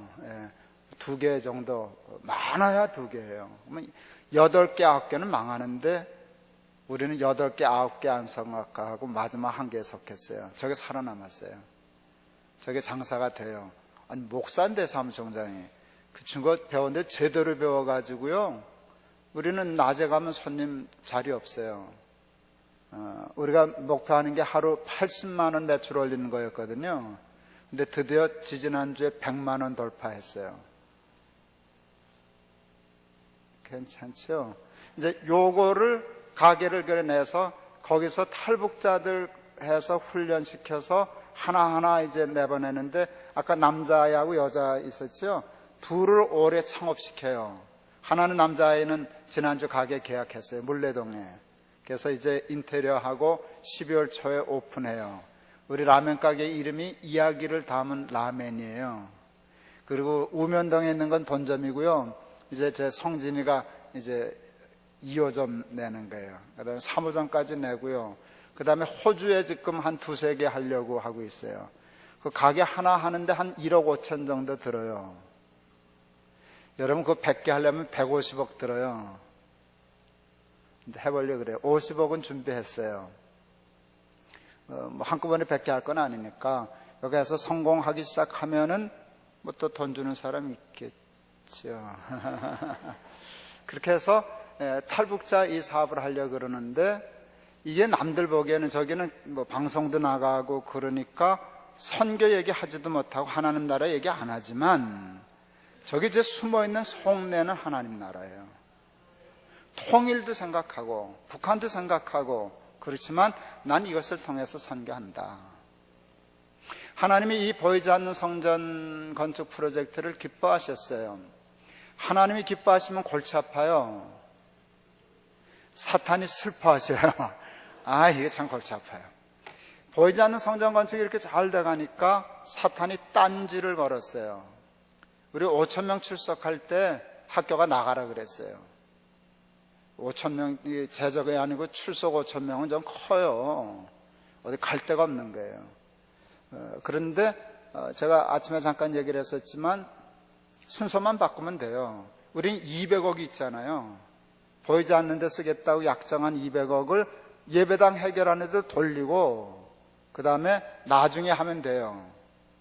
근데 하나님이 성경 구절을 주셨는데 누가복음 9장 62절 쟁기를 잡고 뒤를 돌아다 보는 자는 하나님 나라에 합당치 않다. 난 그 말에 순종해서 단돈 10원도 전용하지 않기로 당에 결의했어요. 사탄이 그랬어요. 너 길바닥에서 예배 드릴래? 제가 그랬죠. 길바닥에서 예배 드리지 뭐. 좋겠네. 재밌겠네. 그리고 교인들한테 길바닥에서 예배 드리자고 선포했어요. 그리고 그랬더니 우린 청년들이 많으니까 이것들 박수치고 난리 났어요. 어느 날 울고. 좋다고. 기도 많이 했어요. 이것들은 쫓겨나게 해주시옵소서. 길바닥에서 예배 드려보고 싶어가지고. 길바닥에서 예배 드릴 각오하고 준비하고 이름 바꿨었어요. 정말 나가면 높은 또 광야교회로 간다. 정말 그러려고 그랬어요. 근데 하나님이 2008년 9월 7일 설교 준비하는데 교회를 넷으로 나눠라. 그 아이디어가 어디서 왔는가 하면 사도행전 교회에서 나왔어요. 사도행전 교회가 초대교회가 성령 충만하고 오순절날 부흥했어요. 불이 붙었어요. 사탄이 배가 아팠어요. 불을 끌려고 핍박을 가했어요. 핍박을 가하는 바람에 교회가 사방으로 흩어졌어요. 이게 사탄의 전술이에요. 핍박을 가하여 흩음으로 불을 끄겠다는 것이었어요. 근데 사탄이 성령을 받아본 적이 없어서 성령 받은 사람에 대한 이해가 부족했어요. 성령 안 받은 사람 뭉치면 살고 흩어지면 죽어요. 성령 받은 사람은 뭉치고 흩어지고 아무 상관없어요. 불은 하나님께 있는 거기 때문에 뭉쳐도 살고 흩어져도 살아요. 흩는 데는 성공했는데 불 끄는 데 실패했어요. 도리어 불을 사방에 붙이는 결과가 됐어요. 안디옥, 빌립보, 골로새, 갈라디아, 고린도 사방의 교회가 핍박 때문에 생겨난 교회들이에요. 이게 내 머리를 쳤어요. 사탄이 핍박하면 사방으로 흩어지는 거야. 사방 4개. 그래서 교회를 4개로 분립하기로 한 거예요. 정말로. 순종하려고 했을 때 5,000명인데 하나님께 기도했어요. 3,000명은 좀 남겨주십시오. 어차피 교회는 흩어질 거니까. 내가 목회한다면 흩어지는 교회니까. 그래서 3,000명은 남겨주십시오. 3,000명이면 해볼만 합니다. 근데 내가 믿음이 작았어요. 우리 교인들을 너무 깔봤어요. 2009년 1월 첫 주일날 분립하고 통계 잡아보니까 4교회에 6,000명 출석했어요. 5,000명일 때 흩었는데 6,000명 출석했어요. 20% 늘었어요. 재정은 40% 늘었어요. 교회에 대한 충성도가 더 깊어졌어요. 교회를 자랑스러워하기 시작했어요. 이제 8년 되었는데 지금 우리는 꼭 곱절 늘었어요. 지금 현재 7이고요. 이제 올해 하나 더 생겨서 8이고요. 그 다음에 2018년에 하나 더 분립해요. 분립된 교회가 성장해서 또 분립해야 돼요. 괜찮죠? 우리 예배당 질 돈을 남 줬더니 남이 우리 예배당 지을 돈을 줬어요. 우리가 학교에서 나가게 됐다는 소문이 돌자 어느 다른 교회 다니신 교인 한 분이 연락을 줬어요. 동백의 부자인데요. 한층 바닥이 400평짜리 건물이 9층 올라가니까 투자 가치가 있다 생각하고 8층, 9층, 800평을 사놓았던 분이 계세요. 자기는 들어도 안 간 새 건물이에요. 그런데 우리 주겠다고 연락했어요. 여러분 그 수십억이에요. 800평이면 새 건물. 내가 미국에 있다가 안식년에 있다가 튀어 들어왔어요. 고맙다고. 근데 못 받는다고. 왜 못 받느냐고. 작다고.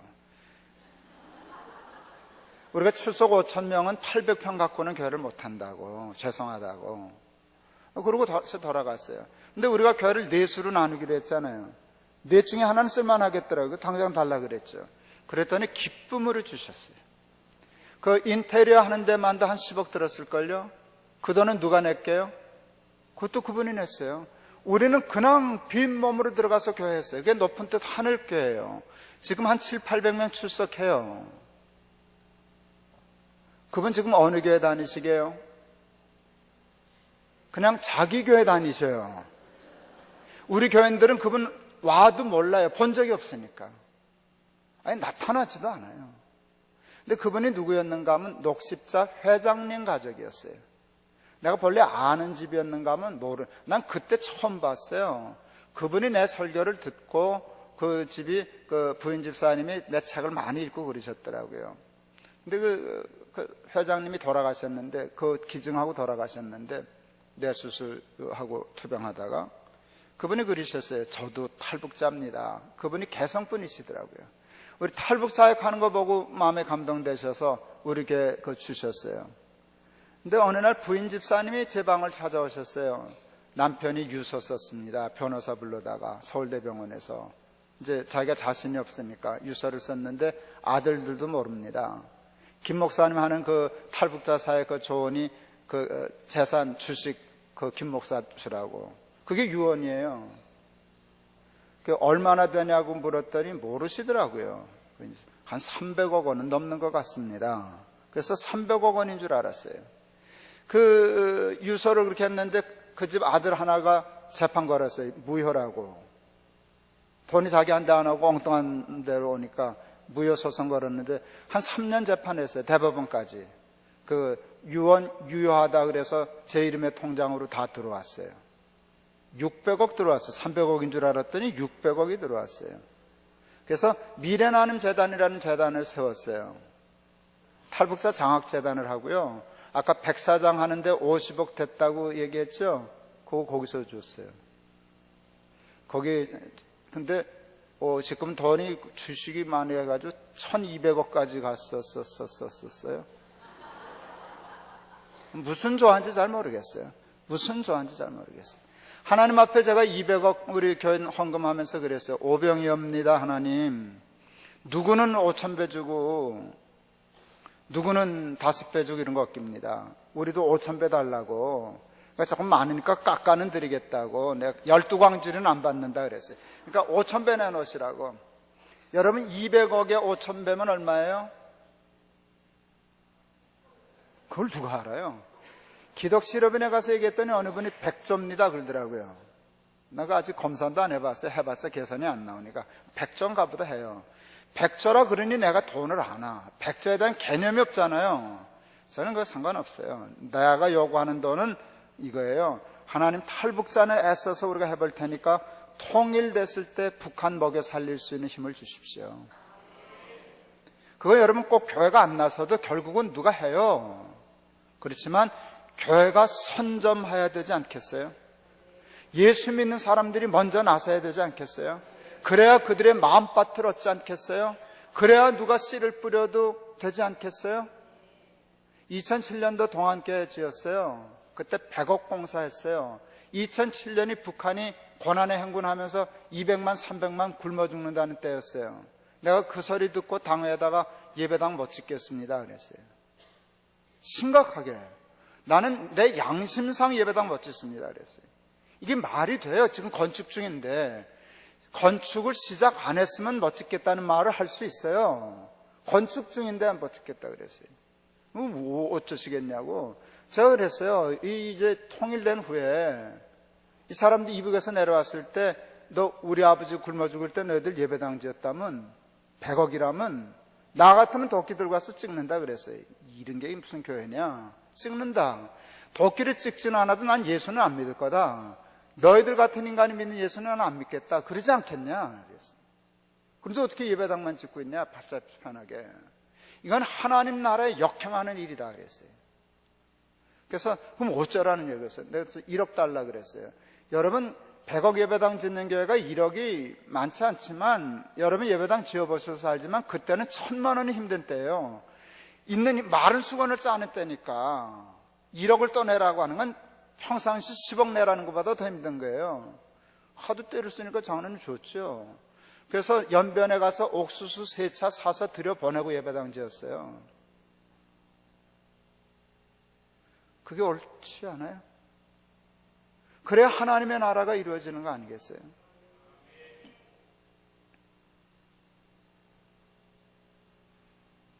여러분 기장교회잖아요. 여러분 지금 교회가 부흥하니까 교회에 제가 험한 말 써서 죄송해요. 교회 미쳤어요. 교회가 너무 좋아가지고.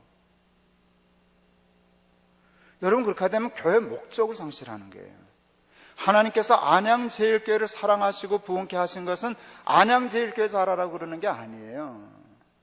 세상을 섬기라고, 하나님의 나라의 일꾼이 되라고 여러분 그러시는 줄을 믿습니다. 여러분 이 주위를 돌아보세요. 밤낮 교회 생각만 하지 말아요. 변화산 신드롬이에요. 여기가 졌사오니 초막셋을 짓고, 하나 졌으니까 한 2개 더 지어야 되겠네. 여러분 나중에 지으세요. 근데 하나님의 나라의 일이 먼저예요. 여러분 교인들도 마찬가지예요. 여러분 쓸 수 있는 돈을 조금 아껴요. 여러분 이제 우리나라도 부자 나라가 됐기 때문에요. 여기서 조금 아끼면은요 말라위에서 큰 돈 돼요. 아까 얘기했잖아요. 70불이면 사업 자금이 된다니까. 여러분 저는 태국 가서 좋아하는데 태국도 마찬가지예요. 저 태국에 사실은 건강 때문에 겨울에 한 2달씩 가는데 목사가 안만 하면 가서 골프만 치고 놀 수만 있어요. 뭐 일을 해야지. 보니까 일감 많아요. 선교지에. 제가 이번에 가서 우리 장로님 한 분하고 같이 가서 있는데 가서 하려고 하는 건 그거예요. 선교사님하고. 무슨 어느 부족인데 여러분 그 말라게 똑같아요. 쌀 때 옥수수 팔고 비쌀 때 사 먹어요. 그래서 제가 돈 좀 가져가서 빌려주려고 그래요. 그거 팔지 말고 이 빚 내서 먹고 나중에 비쌀 때 팔아라. 비쌀 때 팔아가지고 우리 빚 갚아라. 이자도 내고. 그거 사업하려고 그래요. 그러면 도와주는 거 아니에요? 아니 난 목사가 그 머리가 자꾸 돌아요. 그렇게 하면 그거 자꾸 커지지 않겠어요? 우리 말라위에 그걸 제가 요셉 프로젝트라고 이름 지었는데요. 요셉 프로젝트는 코이카가 지원해줘서 일이 커져 버렸어요. 그래서 코이카가 5억씩 지원해줬나 그래요. 그렇게 되면 우리 마을만 안 하고 다른 마을도 그런 프로젝트를 확산시켜 나가는 거예요. 이게 누르기 뿔듯이 하나님이 돕는 힘을. 우리 아까 다 얘기를 하는데 이야기를 담으려면 현대자동차가 1년에 5억씩 줘요. 그 5억은요 어디다 돈을 쓰는가 하면 저 지금 본점 이야기를 담은 본점 내는 가게였는데도 썼지만 20명 아이들 받아가지고 1년 동안 교육시켰어요. 1년 교육시키는 돈이 5억 들어요. 여러분 교육을 시키지 않으면 저게 무대벌이 되는 게 아니에요. 무서운 교육을 시켜야 돼요. 서비스 교육도 시키고요, 신앙 교육도 시키고요, 다 하는 거예요.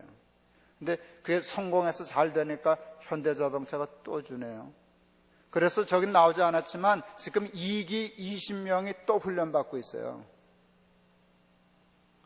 이거 잘 되면 지금 말로만 왔다 갔다 하는데 좀 현대자동차가 걸려들면 좋은데 그 본점 내고 하는 건 이제 프랜차이즈 하려면 큰 돈 들잖아요. 현대자동차가 관심 가지고 지원해 줄 것 같이 그러는데 뭐 안 돼도 상관없어요. 또 다른 데서 하면 되죠. 여러분 교회도 이런 데 관심 가지고 여러분 마음이 있으면 우리 PPL하는 것도 좀 도와주시고 같이 참여하시고 그렇게 해서 교회만 생각하지 말고 포도원 주인처럼 여러분 오후 5시 장터에 서 있는 사람들을 불쌍히 여기고 저를 돕게 섬기는 마음 가져서 이 땅에 하나님 나라를 건설하는 포도원 주인과 같은 사람들 다 되실 수 있기를 주의 이름으로 축원합니다.